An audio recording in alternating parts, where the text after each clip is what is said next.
అప్పటి వరకు ఏలియాగా పరిచర్య చేసిన ఆయన్ని 7వ దూతగా మారుస్తాడంట. చూడండి, 7వ దూత పలుకు దినములలో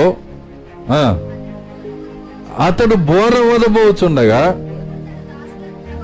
దేవుడు తన దాసులకు ప్రవక్తలకు తెలిపిన సువార్త ప్రకారము దేవుని మర్మము సమాప్తమగునని చెప్పాను. ఈ గ్రంథమంతా నేను దాచుకొని పెట్టుకొని వచ్చాను కదా, అది ఎప్పుడు బయటకు వస్తుందంటే 7వ దూత పలుకు దినములలో. కాబట్టి 7వ దూత పలికే దినములు అని ఆయన చెప్పినప్పుడు, ఒక గ్రంథమును ఆయన బైబిల్ అంతా మర్మంగా చెప్పినప్పుడు, మరి ఆ గొప్ప 7 ముద్దల గ్రంథాన్ని ఆయన దాచిపెట్టినప్పుడు, మరి ఆ 7వ దూత ఎవరు అని వెతికే బాధ్యత ప్రతి క్రైస్తవుని మీద ఉంది.